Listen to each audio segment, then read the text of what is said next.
So the topic is on crowdsourcing, and we chose to put an angle not to talk about all crowdsourcing because it's a very big topic, but considering as a data collection method.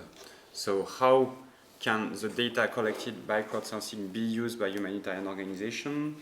How do you link them, or how can they be an added value to the traditional assessment data we collect through surveys and assessments?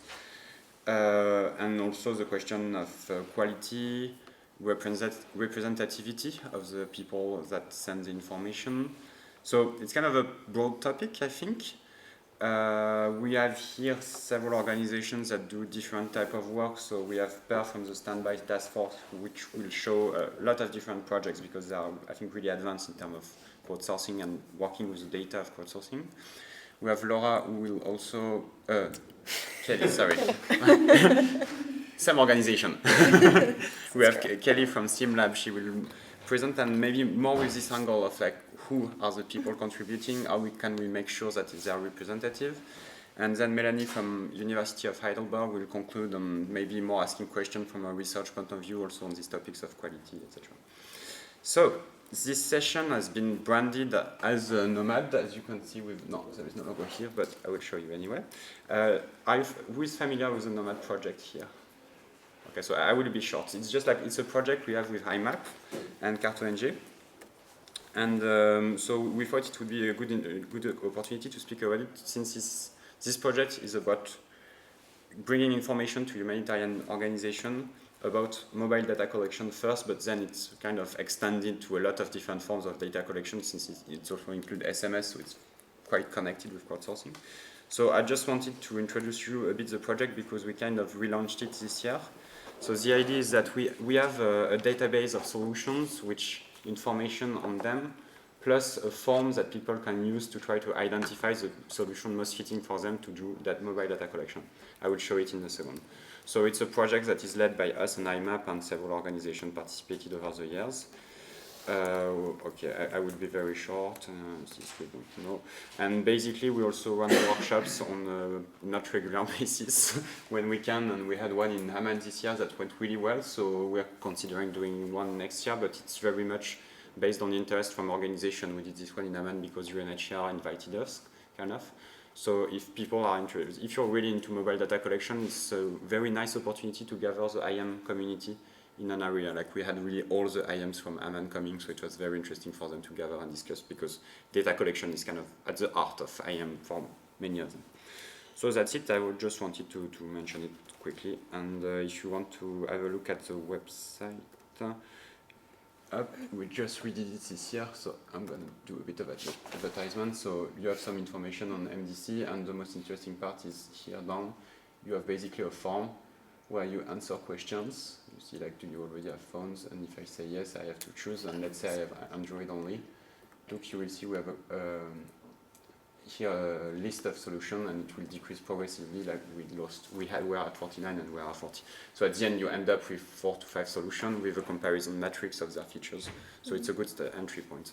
The database is actually updated by the providers, so it's not 100% reliable, because we monitor, but sometimes they don't update all the time, so some information can be slightly outdated.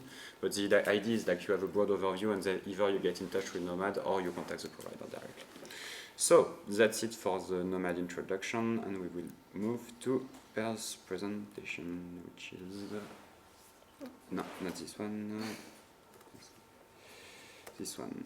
So what I will do is I will switch the screen to one screen only, so you can see it there and you don't have to turn around. And I will get it closer to you. Yeah, well, I can see it here as well. Okay. Well, but then you can use it to change the slides basically. Up.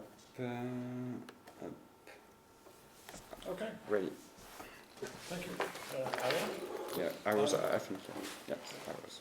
Oh, space 2. Perfect. Hello. Thanks for inviting me to talk a little bit about crowdsourcing in various contexts. First, we are not really into real project assessments after project or harvesting information for that. so that's a new space for us. I can spend the first 2 or 3 slides talking about Standby Task Force, which is an organization that sprang out of the Haiti earthquake and ChargeNet created during that disaster. Since then we have had probably around 50 activations, that is crisis where we have engaged, or also projects that are not so much crisis, so not so urgent, which means we have about between 5 and 10 activations per year. We have close to 2,000 members. What is most interesting about those are they are spread in more than 100 countries. We have a core team to run this organization consisting of between 5 and 10 people. The current core team have members from 4 continents and 18 different time zones, 18 time zones apart, which means that we can run 24/7 when we are activated. There's always a core team member awake. There's a lot of universities and students engaged in this. Typically, for a Standby Task Force volunteer is that they join a number of activations, learn the game, and then continue to some other organization. So we constantly get new members and have to train new members in what this is all about. But that's okay, because it turns out that both the methodologies and the interest for crisis mapping is spreading. And we have had and have collaborations with a number of formal organizations. The classic thing you think about when somebody mentions Standby Task Force is the traditional crisis mapping, which we have done in a number of occasions, but we also support other groups, which I find very interesting. For example, now, last spring during the elections in Nigeria, we supported the community connected development in Abuja, who were doing a monitoring project on the elections. So volunteers from Standby Task Force joined their activation and became part of their project, which is a very nice way to train your colleagues, in a sense, in live mapping on the spot. It doesn't become a from above or down training session, but it's a collaborative training session, which is nice for me. We do 3W reports. Standby Task Force typically scan social media, Twitter, Facebook, blogs, all kinds of sources for the information that we are collecting. And when it comes to 3W, we noticed in several large crises that there are more and more ad hoc groups that engage, and some of them become relatively big and can have an impact. And the common for them is that they goes under the radar of all coordinating bodies like OCHA or stuff like that. So that's where our 3W reports have had an impact. Not for maybe on the ground, but certainly that they have been included and connected, being possible to connect with from the coordinators like OCHA or ACAPS. This is Simon Johnson's visualization of organizations engaged in the European refugee crisis from last year. We also have tried now to start to get a little taste on commissions that may be a possible source of funding for an organization that is entirely based on volunteer engagement, on various data collecting and organizing projects. Could be for research. This one is for a research institution in Norway, where we collected information on projects, highly digitized projects in anti-corruption and resource management. We also collaborate on some tech projects. This is the ADAR developed by Qatar Computing Research Institute. It is challenging for organizations like ours to collaborate with formal research projects because we have challenges in committing to long-term feedbacks, testing, reporting, etc.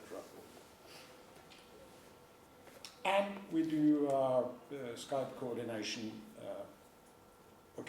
occasionally, participate in the big online communication that happens during crisis. So, I have more questions rather than answers in the three key questions that was asked. Are the data collected fitting what operations need? So our experience says that these tools that we have in our pockets and the iHubs and techie communities spreading all over the world, and certainly in, for example, Africa and Asia, enable self-engagement, self-organization, and enables a lot of new voices. So these voices could even discuss what is the operation going to be. But I think formal responders may have a slowness in changing and adapting to this new situation, that it is actually possible to connect with the recipients and include them as co-designers of a project before it's launched, rather than launch a project that was invented in Geneva, effectuated in the field, and then ask how was it. So there is a shift, I think, that corresponds well with the World Humanitarian Summit's responsibilities, where there is need also for an adaptation and listening on beforehand to these newly enabled voices.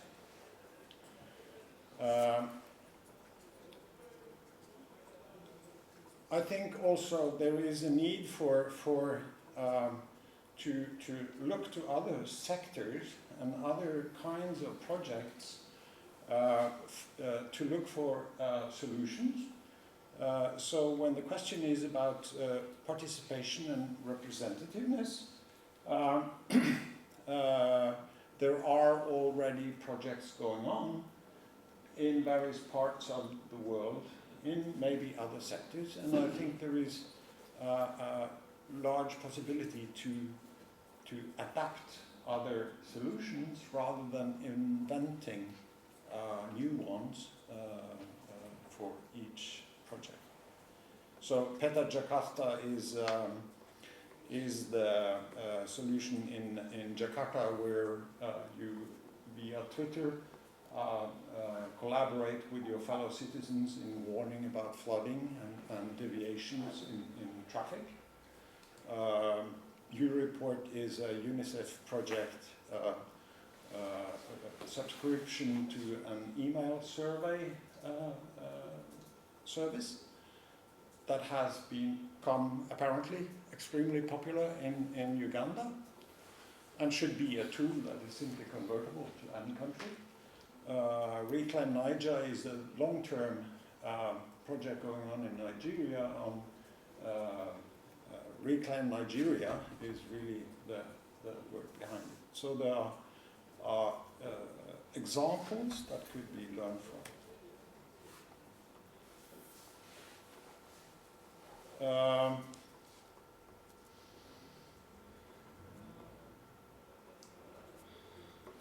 So traditional methods of assessment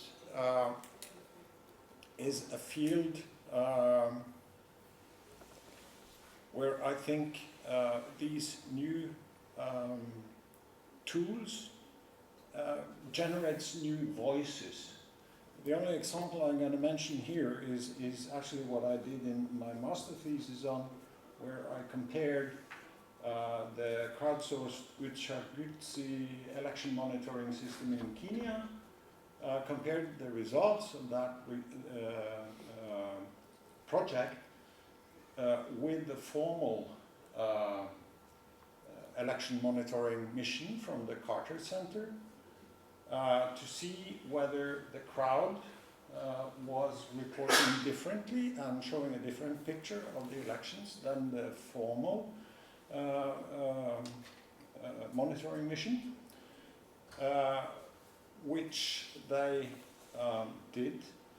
It was a very interesting project where they had 2,400 volunteers, trained volunteers, who were sent out all over the country with their mobile phones to report according to a predefined set of questions.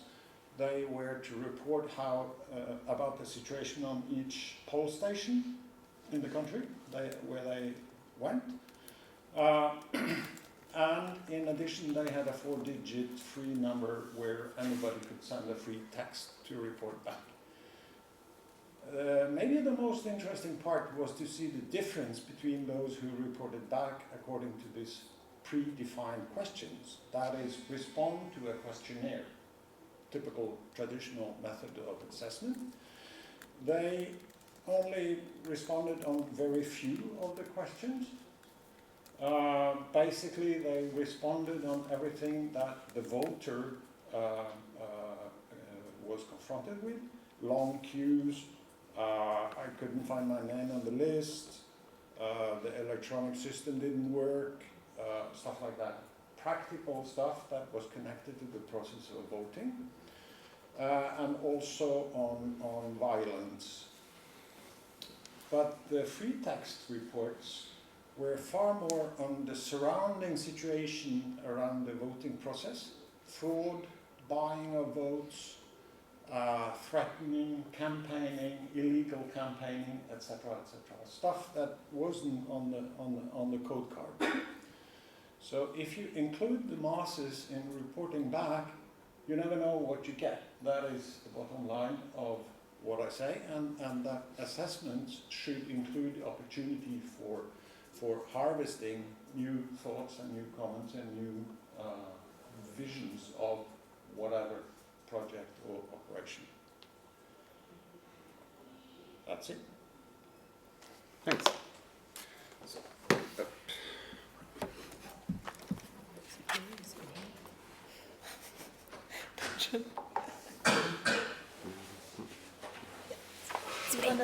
Yeah, sure. Thanks. All right.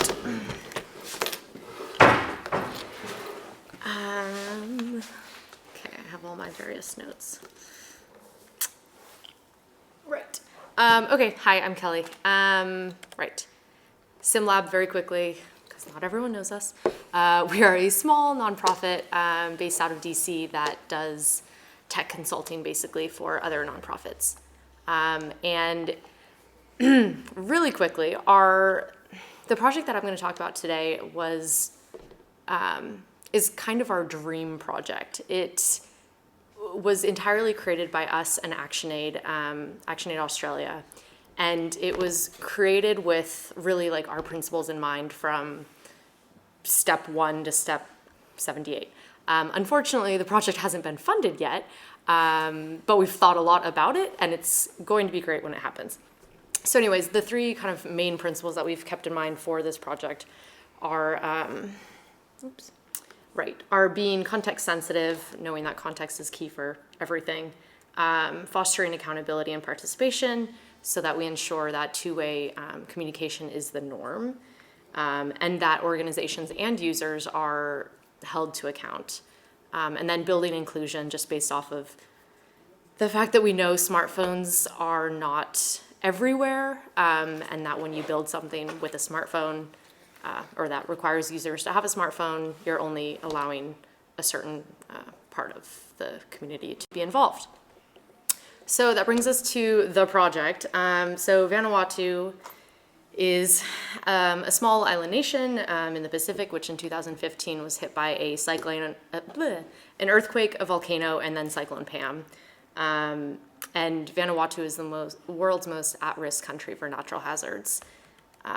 It's also a country where, you guys laugh now, thank you. It's also a country where women's participation is some of the worst in the world, with 0 members, 0 female I did this a long time ago and it was much faster. So, whoa, there we go.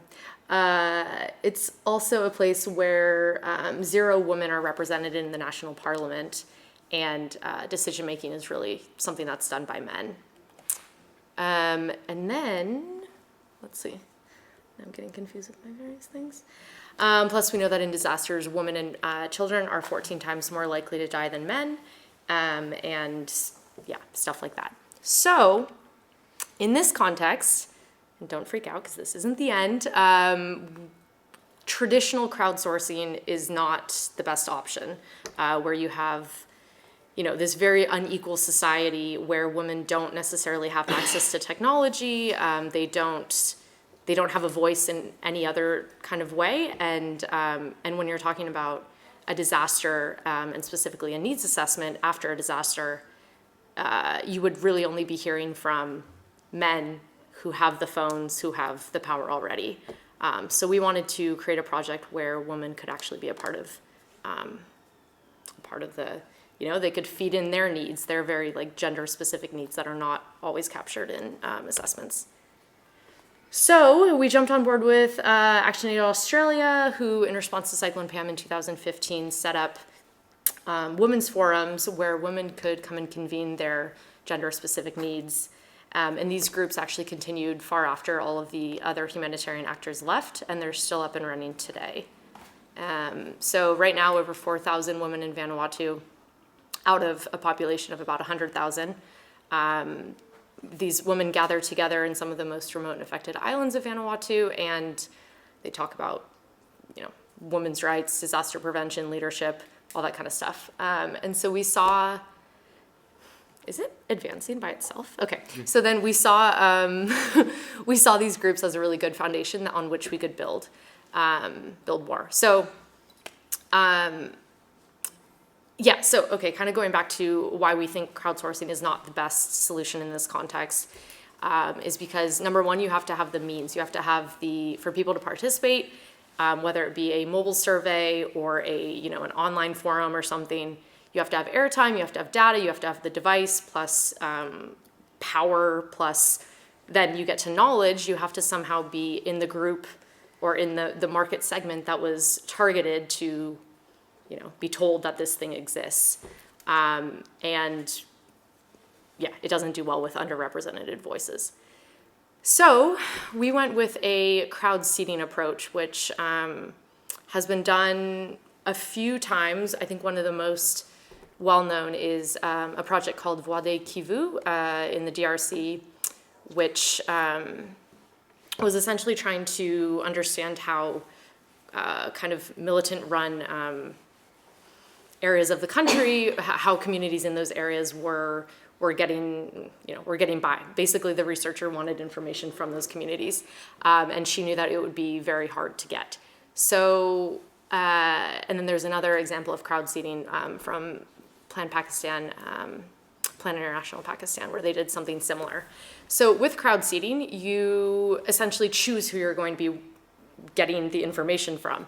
And you do this up front. You are able to develop a relationship. You're able to, actually kind of what Per was talking about, work with the local community to understand what needs to be included in, what should be in a survey and what kind of questions are asked. You can also easily do follow-up. You already know who these people are, so if you need more information, it's easy. Reimbursing expenses, which was pretty significant for the case in Vanuatu. Transfer airtime, work out some sort of situation. Plus, you already know your bias. In Vanuatu, we know that we're only going to be hearing from women, and we would, of course, be taking that into account. And then you also have structured data, since you're able to train the women or train whoever you're working with. Yeah, you would have much less mess, essentially, which in a disaster is pretty important. And then, at least in the Vanuatu case, which actually I'll show in a second, but we would have pre-mapped locations so that we don't have to rely on GPS, GIS, that kind of stuff. I'm going to kind of skip over this, but it's a pretty slide. If you want to take a picture, great. And I'm going to skip over this too. So I'll skip over that as well. This is kind of what an incoming SMS report would look like just after a disaster. This would, of course, rely on mobile phones to be working. So in the case that that wasn't possible, we would also be, it is advancing, we would also be pre-positioning satellite phones so that that could actually be the first way to respond. But so you would see different regions where we know that the women live in this location and they know who in their village they're reporting on behalf of. So they would be able to say, you know, in my village, village 12, 4 people are dead, 3 critically injured, 24 minor, blah, blah, blah. And that kind of information to be getting very early on before in a place like Vanuatu where, you know, it's made up of hundreds of islands, it's going to be far faster than anyone else can get there. Unfortunately for this project, drones were funded, so I guess drones could get there too. Anyways, so kind of our SIMLab approach is, yeah, if you aren't really thinking about who you, really thinking about and trying to include people all the time, then you are probably excluding them. Yeah. So someone should fund us. I'm not sure you have the proper audience for that here, but... Well, you all have friends. Yeah, Pete has money.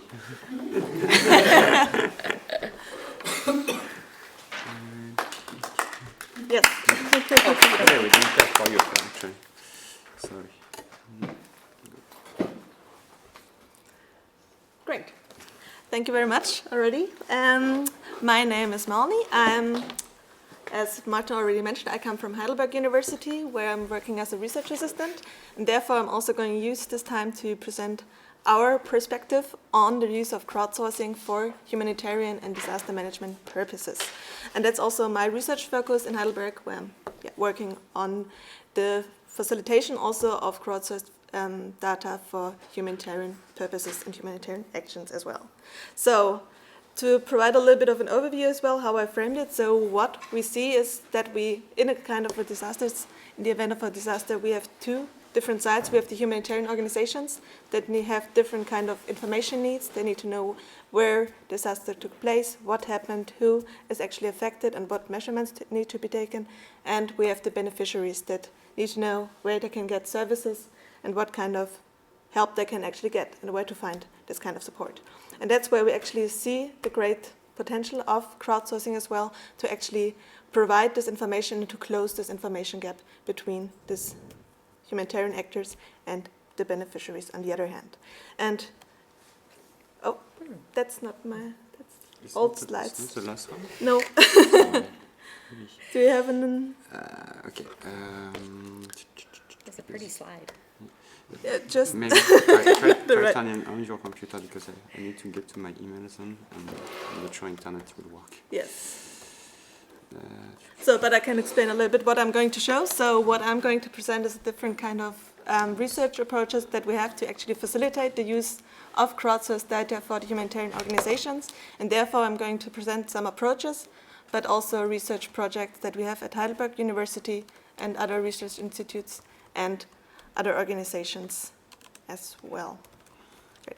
And I'm also concluding with a couple of questions, so I think that's going to be very useful to hear about them here as well. It's this one, right? Let me check, I see it on the second slide. Yes, because I took the PDF instead of... Have any of you run crowdsourcing projects? All of you? Any of you? Yeah. great. That Looking looks forward much to better. hearing. Sorry about that. Huh? No problem at all. No problem at all. I think we have enough time. No. Is it the proper file now? Yes, Yes, that it looks good. So, Yes. great, that looks good. All right, so what kind of approaches can we, do we have in the research, and what kind of questions can we address using these different approaches? So one kind of approach is the data mining, the so-called event detection, which can be done with different kind of crowdsourced data, like in this example, the Twitter data, where we can easily detect some kind of information and actually allow to answer the first question: where did the actual disaster take place? Where do we need to go? And what kind of places could be potentially affected? Apart from this, however, humanitarian organizations don't only need to know the locations. On the other hand, we also need to know about the places that could be affected, the ground conditions. On the side of the humanitarian actors, we need to know what kind of critical infrastructure we could find there as well, also regarding cascading effects or services that are actually already in place that could be used for the disaster management. And on the other hand, again, from the side of the beneficiaries, we need to know where we can find assistance and where we can find support. And another data source that can be used for this is the OpenStreetMap. So we all took place in a mapathon yesterday, where we could see how we can actually collect information using OpenStreetMap that can then be used in the field. And that's a technique, how we learned as well, that is oftentimes used in an activation. In the case of the disasters, we have volunteers that are collecting data remotely, like we did it in the mapathon, but this data can then also be complemented by volunteers in the field, by a local mapping community. Yeah, and this data can also then be used by by humanitarian organizations and decision makers. However, we already addressed this big data problem the last couple of days as well. Not every decision maker might be happy to go through the OpenStreetMap, might be familiar with the OpenStreetMap data structure, and that's where this kind of applications come into play. That's OpenFloodRiskMap, application that we also developed in our research group, and that actually was developed for flood risk management, but can also be used for every kind of disaster, and that actually allows you to detect critical infrastructure in the area of interest and to also access this area and to navigate to this area, also considering disaster-related road conditions, which is another question as well. First, we need to know what happened, we need to know where it happened, and we need to know how to get there. So that's an approach that we follow to actually help decision makers to easier get that kind of information. And yeah, we talked about the what and who's affected and what measurements need to be taken. That was already presented before by Per. That's where communities like the Standby Task Force come into play, and research projects like the ADAR that actually help to make sense of this big data and that actually help to address all these different other questions as well. So what we saw here is now there's different approaches to use the crowdsourced data, to analyze the data and make the data usable by the decision makers. However, there's also great examples that show that you can also provide a direct link and to build a direct link. Already mentioned by Per as well, we have these crisis maps, and I think a very nice example on how to connect beneficiaries and humanitarian organizations was presented after the earthquakes in Nepal. Kathmandu Living Labs, which is a non-profit organization in Nepal, provided this quake map. Kathmandu Living Labs, to provide a little bit of background, was founded around at the beginning of 2012, and I had the pleasure to work with them in 2013, and I actually supported them by collecting data, OpenStreetMap data that could be used for earthquake assessment, and that was then put in use after the earthquakes as well. And the team has been very, very helpful and supportive by coordinating the mapping efforts after the earthquakes. But apart from this, they were also very helpful by actually providing a platform for exchange between beneficiaries and humanitarian actors. So what they did is that they created this this crisis map, where on the one hand you had the beneficiaries who could submit reports about needs, requirements, or just reports about the situation on the field. And on the other hand, we had the humanitarian aid organizations who could tell actually the needs that they could address and where they could address those needs. And they were facilitating the communication between them. And what I thought was really, really nice here as well is that no report is left unclosed. So they were also monitoring this kind of exchange as well to make sure that the needs are met. And yeah, so just to give an example on how you can actually also facilitate the right direct interaction between the different organizations and beneficiaries. And however, as said, I have some open questions as well. So that's a couple of things that we can address through our approaches at the moment. However, we're not sure if there are other needs on the side of the humanitarian organizations that could maybe also be met with the data that we find in the crowdsourcing in data. And what we have as well with our approaches, what we have with social media, but also OpenStreetMap, we only have a specific kind of contributor group. So how can we also ensure to include more people and how to get representativity to also get the big picture on what is actually needed on the ground. And how to ensure the trustworthiness, which was one of our questions for today as well, of the crowdsourced data that we're getting. We have some approaches for this as well. In the research, we have different methods to assess the trustworthiness, one of them being the agreement. So we look at different kind of users and how they agree on one thing, which is, for example, one approach that we follow in the MapSwipe project as well, which was presented by Pete today in the lightning talk as well. So this is a app that allows to easily classify imagery, and we don't only have one person look at each task, but we have at least 3 people look at each task, and therefore we can also see what is the opinion of the majority of the contributors here. So just for one example, other factors that we take into consideration is the experience of the mapper, the motivation that is also linked to the level of if it's more casual or serious user, or other factors are recognition of the user. So how we see if we have a community, is there interaction with other contributors and how do they see the specific contributor, and for sure, which all concludes into data quality, which can be measured by these different other factors. But also, and then we come to the traditional approaches, if we have other data sources like official data, sensor networks, and so on, traditional methods of data assessment or data sources, we can also see how these different, how the data quality relates to the other sources as well. This is an approach that we have in our Agora project, which is a collaborative project with the University of San Carlos.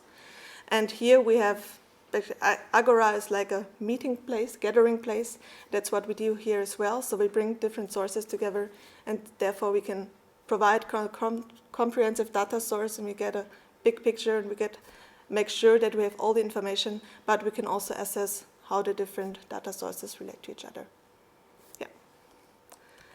And I come to my concluding questions as well. So we saw again, we have different metrics that we use in our research studies as well, and that we already saw that they have certain kind of effect, and that they can be useful. However, we are not sure if these metrics are enough, or are there other metrics that we should also take into consideration. And I think that would be really interesting to discuss with people that are more in the practice as well. Right. Thanks.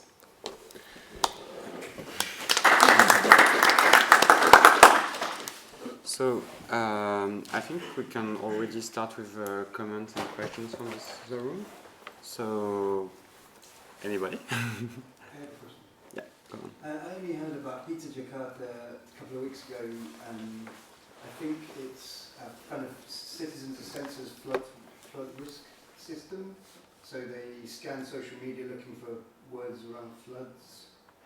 No, they systematically direct Twitter by using hashtags to the message doesn't go from the person hitting the flood up to some central thing and then back. It goes directly. So if there is a flood, somebody communicates, now you follow this particular hashtag, where the messages are supposed to come. Right, okay. You know, so it goes affected citizen to affected citizen. Okay. So was the thing that interested me, the guy that explained it said that they actually get back to people who've mentioned flooding and they ask a question like, where does it reach on your body? Right. I thought this was interesting in terms of the quality of the data you talk about. Like, you did the flooding thing with the sort of scraping Twitter for the data. Have you looked into going back, like having the two-way conversation, seeing how that improves the quality of the data? And similarly with OSM stuff, like if someone adds a node as a roadblock in a certain area, has there been any looking into, like, you can contact people through OSM, asking that person after 2 weeks, 4 weeks, 6 weeks, is that roadblock still there? Like, that kind of, there's lots about kind of one-way kind of scraping of data. I wonder if there was any more about two-way. I think, like, from my experience, we do that more. Like, because now that's the main focus of our work as well. We want to make sure that the data is not only, that we don't only collect the data, but that we also maintain the data and that somebody looks after it, which was missed for a lot of activations. But I think it's easier now for us as well, as we are more engaged with the community. So when you're in direct contact with the people on the ground, it's also easier to ask questions like this. So that's definitely taking place now, yeah. It is a very interesting and challenging question in a sense, because we are often engaged in situations where we are, nobody knows that we are picking these tweets and putting them on a map. And if the standby task force then were to feed back to this person in wherever and say, could you elaborate more?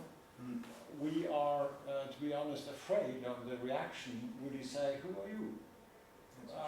What are you up to? It would have been easier if it was the Red Cross or some other well-known organization that had given a mandate to a volunteer organization like ours, that you take care of the mapping of crowdsourcing of tweets, and if you communicate back and use our signature kind of on the message.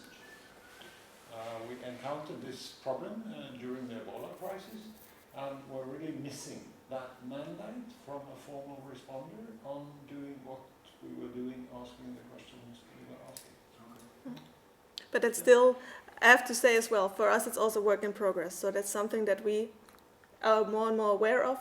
But for us, we can only contact the people that we know, and we still have to figure out how that works in the long run, if we can get the community to actually focus on this as well. Because everybody, like when we have the big activations with HOT, for example, as well, everybody wants to map, but it's harder to get the people to actually look then afterwards, a couple of weeks or months, how the data then actually looks like. So that's, but a very important topic, definitely, yeah.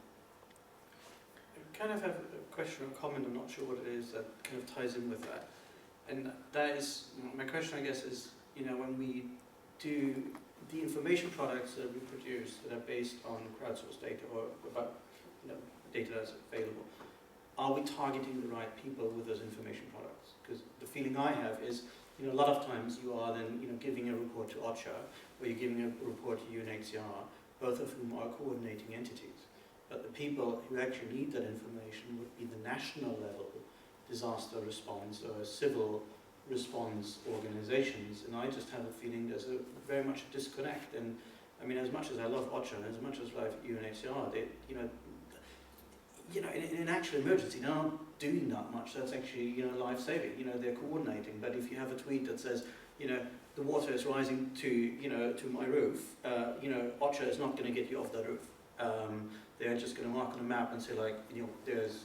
I mean, that's what I do. But, and I think it's just like this disconnect. And I think also for a lot of volunteers, sometimes I feel like, we're selling something that we're not doing. Because we're saying, you do this, and you're like saving lives. And you're like, no, what you do is you are, adding a dot that is in a report that goes to a decision maker. And how can we, sorry, I'm rambling, how can we improve kind of the connection between, these big systems that collect information and produce information products and the national level? And I know you've said a little bit like that in Nepal, but I think Nepal is such a special case because I think every single geography student in the world has at least done a disaster risk reduction project in Nepal once. But it's like, how do we scale that? Like, for example, Greece or these kind of places. And I'm just not seeing it. So what I think from sorry. No, please respond to I've got some before. What I think just from seeing the different panelists, interesting part is that each of them, each of the success stories we have seen on these examples are built because there is a direct link with the user of the data. Like for instance, OpenStreetMap has managed to build it to have a direct link with users of the maps.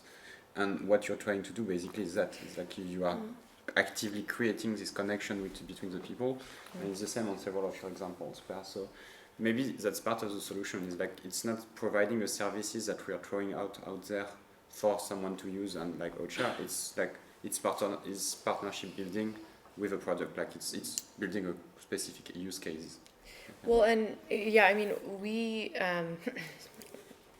again, this hasn't happened, but we were partnered with the NDM, the National Disaster Management Office, which there are questions of kind of how impactful can they be once they've actually already been hit by a disaster as well. But yeah, I mean, I think it needs to be something definitely nationally, and it's just tough to determine like what local organization isn't going to be hit by the thing, and how can you. It's almost like you do somewhat have to. I mean, you do have to rely a bit on the outside in case there's nothing left on the inside. But the two best examples I have seen of what you are asking for was actually the election monitoring in Kenya. That was run by iHub and the people around iHub who was running it with about 200 online volunteers like myself all over, to participate in the categorization and mapping of the reports. They got a lot of reports like now people are gathering on this particular square in Nairobi, what to do. And they had the feedback system. Because when people texted to this platform, they knew that they had done so. They hadn't sent a tweet out in nowhere, but they had a message directly to the Ushahidi platform. So the response, could you elaborate, or for example, a response could be like, we are not the emergency telephone, please call the police if you are threatened, etc. So there was established kind of this communication, back and forth communication channel that worked well. And precisely the same was also election monitoring in Nigeria, where they even had the security police in their situation room. So the local authorities were in on the crowdsourcing project and seeing the data in real time as it came in. And both of them had a vast online community supporting it. To try to bring together the points raised, I'm an information user, so some decision makers that are information informs. And I think Timo's point is exactly right, because going up and down again is going to be a constraint. So trying to answer the question from my particular perspective, one is that you need a data sandwich or dump, a place where you can put the raw data, not the baked PDFs, the raw data. Now, all this discussion about permissions environments, fine, but just let that, that's happening next door, fine. 80-90% of the data can be shared, deal with the rest of the 10% somewhere else, yeah? Or whatever you want to do, yeah? We all know how these permissions environments. Yeah, so one, we need a way where we can see the data. The same question is around credibility, yeah? and the credibility of the data and trying to make sure that people can access it is in part, I think, due to your ongoing relations with institutions, and you'll be able to grade it. It's not a pass mark, it's a grey area, it's a gradation. Yeah? And so in terms of that, it's about, again, maintaining relations with agencies. And I give you the second suggestion, other than the data portal, where OCHA can put their names in some of those bits of data, and other people can as well. Yeah? But also we tend to go back to the same places again and again. Yeah? And so that leads to another thing about broadening your portfolio. Now I saw on your, the type of things that you gather over the project cycle. Yeah? So this sort of focus on, oh, it's an emergency, oh, you know, how high is the flood? You know, yes, but we're there for months or years. Yeah? And it's sustaining that relation. What would be lovely in Pakistan, where there will be another flood soon, yeah, is if we remembered what happened in the last flood, and the flood before that, and the flood before that, and the flood before that. And that memory is a memory of information and data. And you have that, but the moment all the package of response to allow people to respond to the next flood in Pakistan is sat in various drop boxes somewhere that somebody's forgotten the key to. Yeah? We have the institutional memory of goldfish. Yeah? We've got to get beyond this, and you guys are the information gatherers, but you're also the information hold. You are our memory in a way. And so it's a case of, so one, you get a data sampling. Two, you broaden out your portfolio of data products, so you have different intervention points with different agencies and different activities. Three, you end up broadening, you end up looking across the project cycle. Yeah? So broaden your portfolio, project cycle, data dump. And I do think, although we have to support at national level, the intervention logic of the international aid community is when national structures and mechanisms are overtopped. That's the only moment we come in. And so, as you say, the fragility of national level repositories is a problem. Giving them access to a global repository is a very different shtick. And what that also means is we can end up thinking regionally. Because guess what? Nepal, Pakistan, Bangladesh, it's all the same mountain range, isn't it? Yeah? So the problems are probably likely to be pretty similar. And communications across laterally for those countries is very poor. And again, it is a beautiful opportunity. The beauty of data and information and knowledge, we see knowledge appearing more, is its neutrality in that sense, and its ability therefore to cross over institutions, stakeholder groups, time and physical boundaries. Thanks. Isn't that what HDX is trying to address? I think it is trying to address part of it. Okay. Maybe there might be complementary, looking at a similar problem, might be complementary supporting mechanisms which might be less this is up and down thing again. Yeah. And so yes, formal systems, normative agencies, they're beautiful. Yes, we have the worst thing than the UN running the humanitarian sector, what us NGOs do. I mean, it's great. Yeah. But at the same time, we perhaps need a corollary, less formal circumstance, a sandpit more than a repository. Something where we're less. We've got to lower the threshold of participation in data usage and data contribution, and that's in part what crowdsourcing does. And in addition to the triangulation mechanism and grouping mechanism, I think it's relations and grading things. There's no point in trying to create an artificial bar or barrier. There is a point in creating a granular, gradated, cumulative memory of what happened.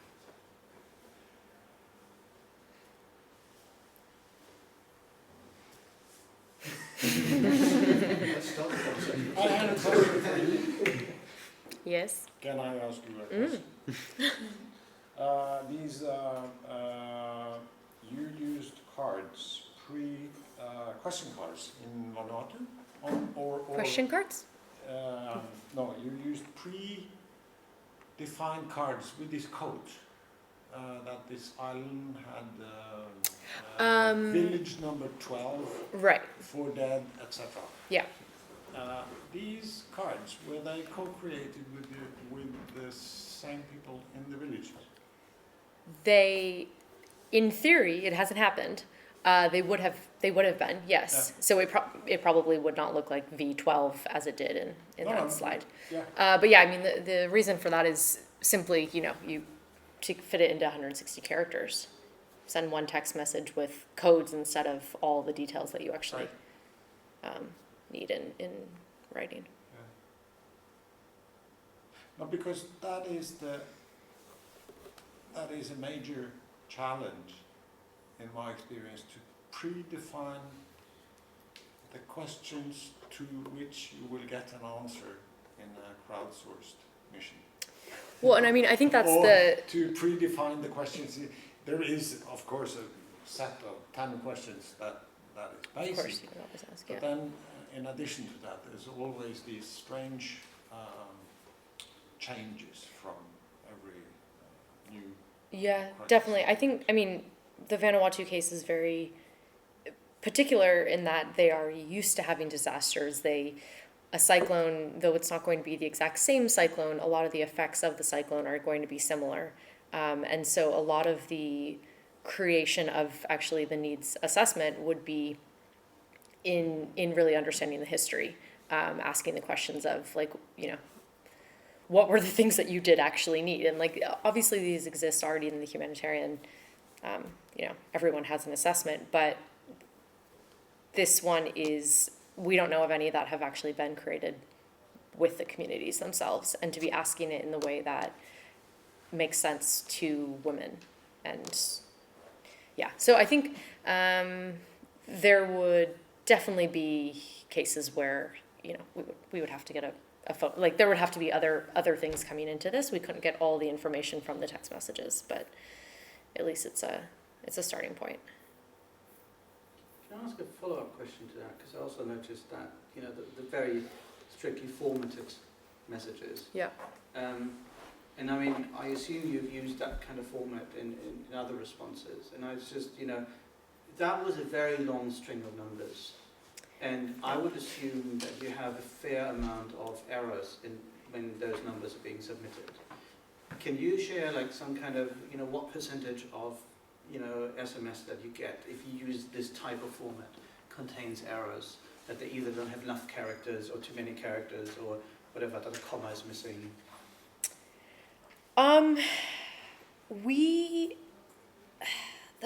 The closest case I can think of to like something I've actually been involved in is we have a land titling project in India that is all over SMS, and for that we have very similar codes, shorter actually, but still codes that identify where they are, who they are, what step they're at, and like at what time it was completed.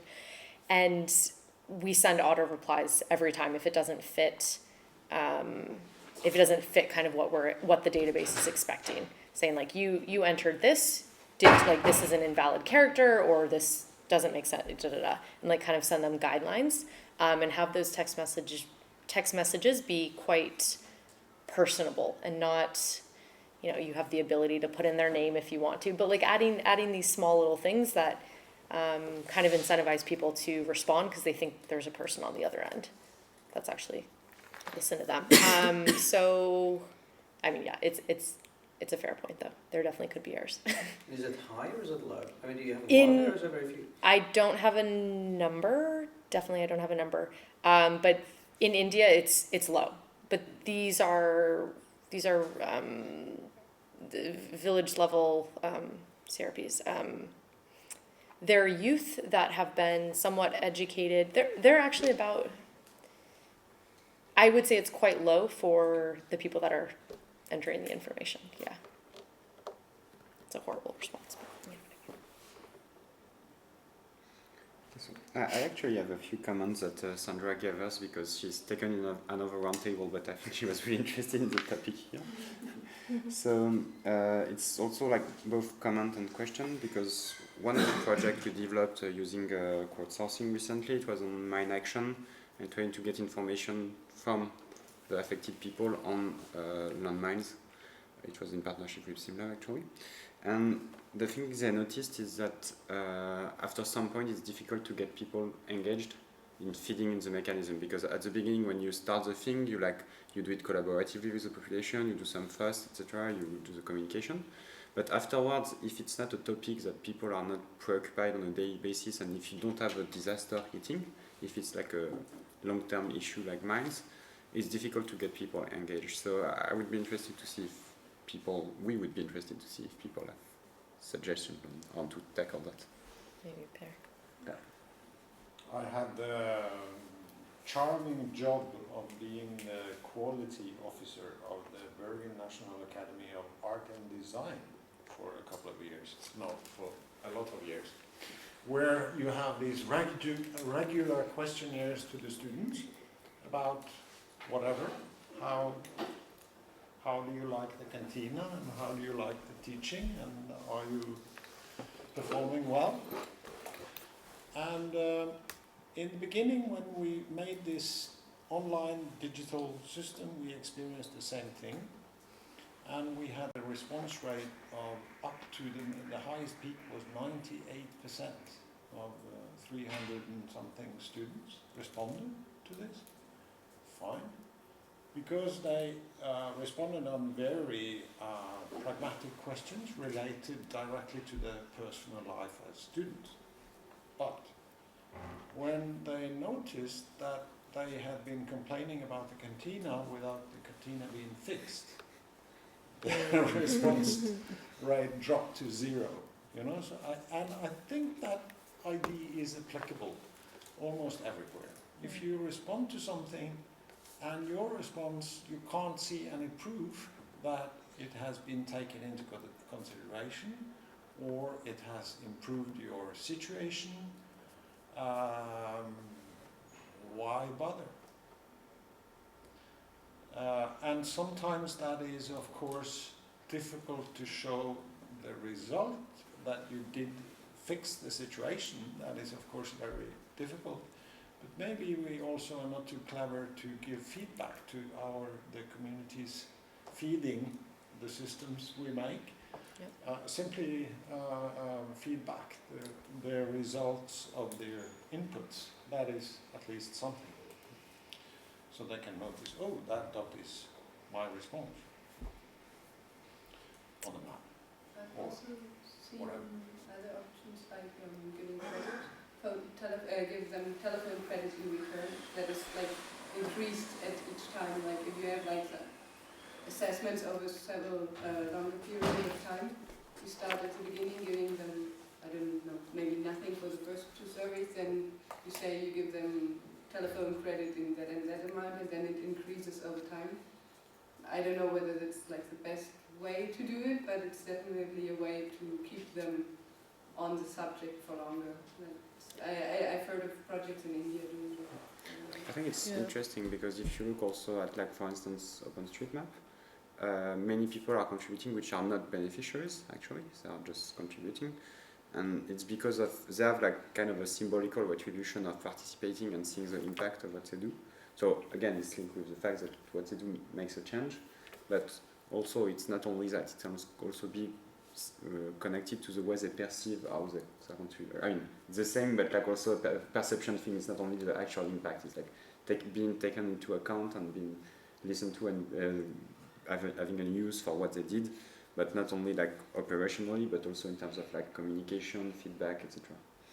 Yeah. Just on the credit thing, we tried this in Nigeria with disease reporting at village level, and the results of the trial weren't great. But one of the reasons that the system, it was an SMS system, didn't get implemented was that it just didn't scale. Like the amount of money, even though it's a small amount of money for each person, if you actually, and most crowdsourcing things, they've got to scale, right? That's kind of the point. But as soon as you start adding even tiny financial incentives, it soon gets huge. So that was one of the deciding factors in not implementing. Yeah. Well, and I think, were you done? Sorry? Were you done? Sorry, did I cut you off? Okay.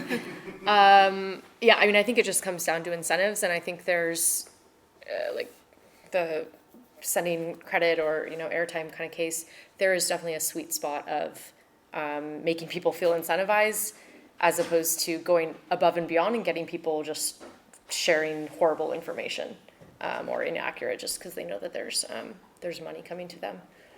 So yeah, I think there's different incentives. I mean, money, just feeling like some, you know, your feedback is making a difference, seeing improvements, or, you know, knowing that like in some way you're making the world a better place in a very funny, small kind of way. One of the things I like about missing maps, apart from the fact that I work on it, is that it's very, very easy to draw that link, we were talking about this earlier, between the mapping and the impact. Like when the stories do come back from the field, they're really obvious. It's a guy holding a map, you know, with patient data and OSM data, and it's like, I'm using this for epidemiology. And during a kind of rapid mapping thing with Kinshasa, the yellow fever outbreak in August, GeOnG from CartONG, MSF-GIS unit, was in Kinshasa, and he was just SLSing me like, we are using the data as fast as you are mapping it, keep mapping it. And you publish that and you watch OSM light up with contributors. And getting that kind of communication going is quite tough because people are busy, but it's gold. And here is for feedback to people contributing, but even works, I think, in terms of communicating operationally. Like if you have this kind of direct link, you kind of remove the difficulties that Timo was saying, that you cannot reach the operations, because if the links pre-exist between some people like Pete that are facilitator for crowdsourcing, basically it's your job, and the people on the operation in the field, then you bridge that gap very easily. It's probably not possible in every context, I guess, but no, but when it works, it works. To add to the feedback thing, and it's slightly different, but I think it's still relevant.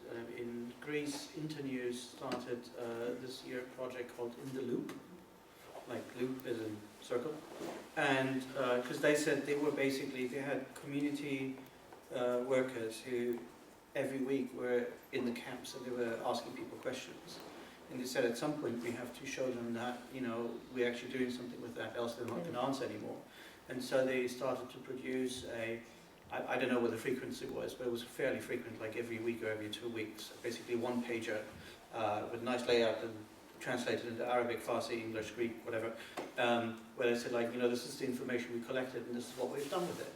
And, you know, and they emailed that out, they printed it out, they put it on a notice board, and so that people had the feeling, yes, you know, this is not just, you know, going into a black hole.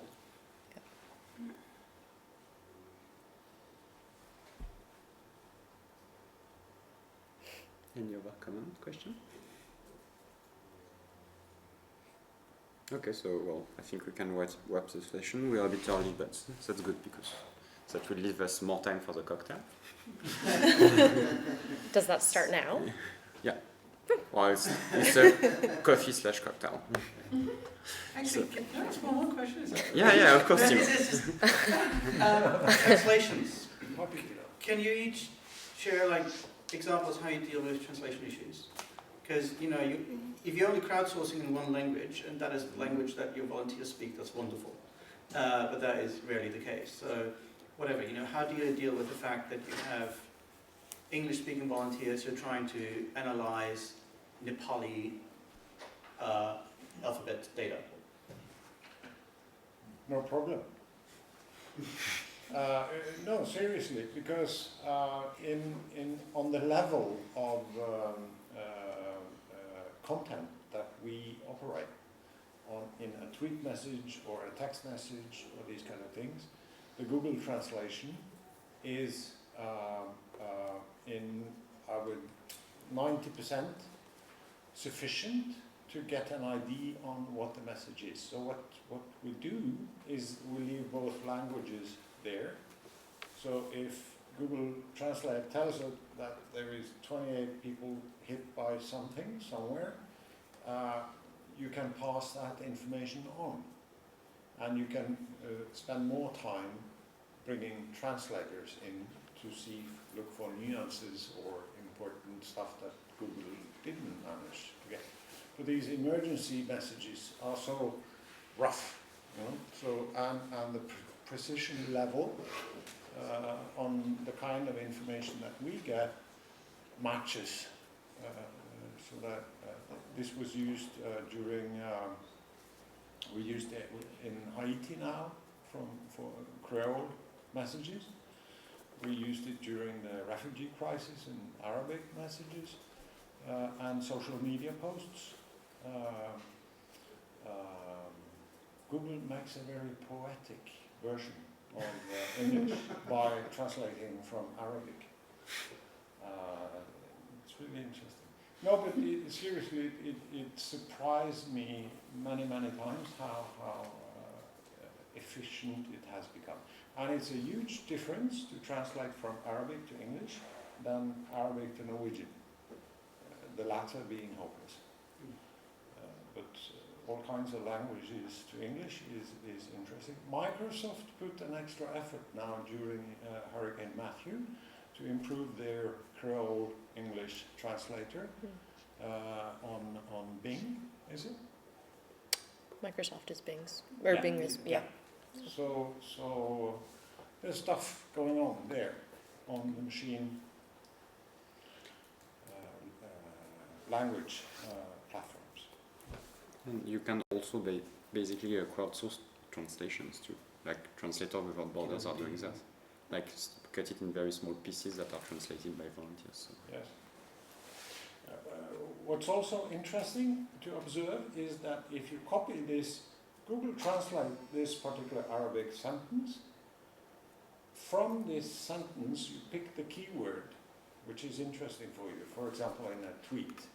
So you copy the Arabic typing of that word, of which you don't understand anything, and you do a Twitter search with that Arabic phrase, and it gives you actually sensible results.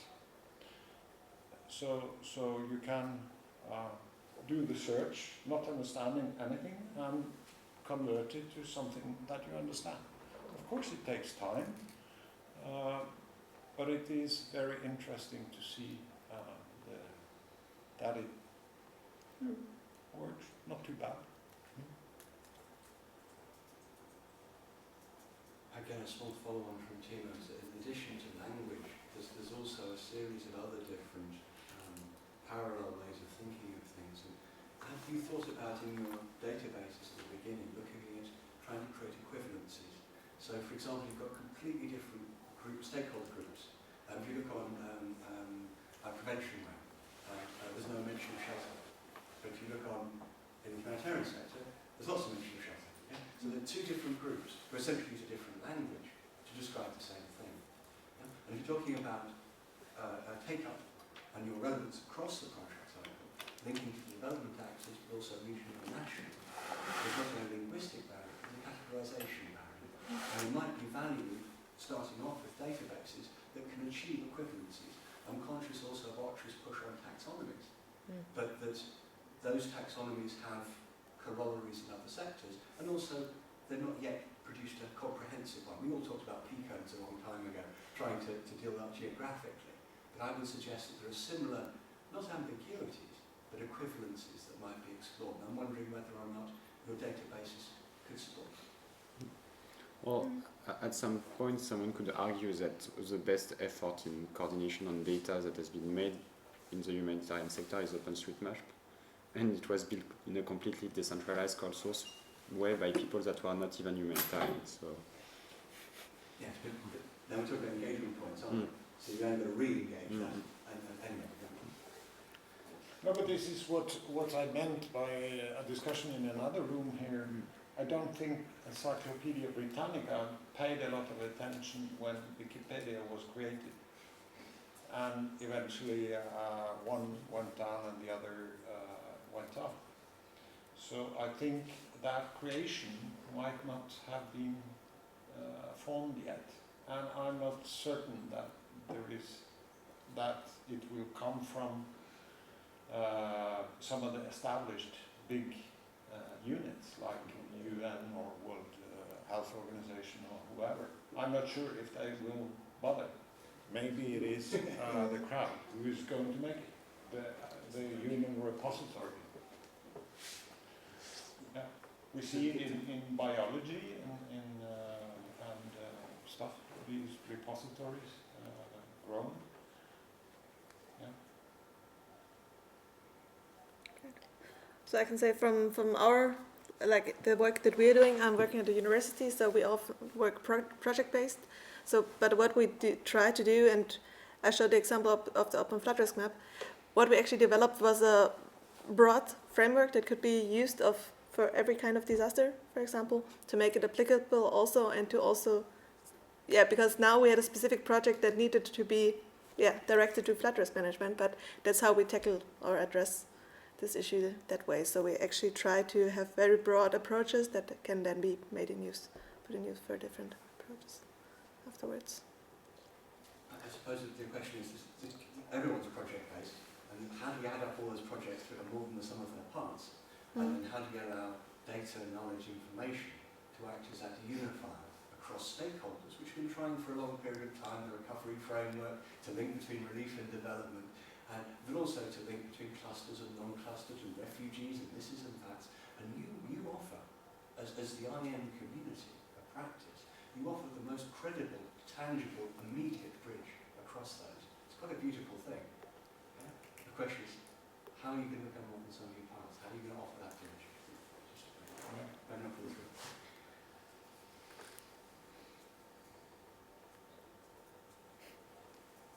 That's you.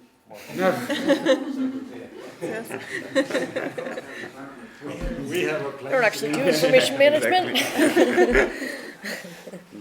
Well, I think it's a nice conclusion question because it's like kind of where we start from now.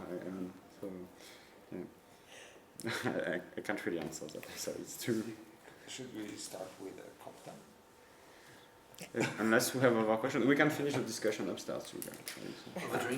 I think the other one tables are finished too. So. Okay, well, thanks to all our panelists. I think it was quite interesting, and this is the last session of GeONG for you guys. So thank you also very much for attending. We hope we will see you again in 2018, and now we can go up for a few final words from the organization and a cocktail. Thanks.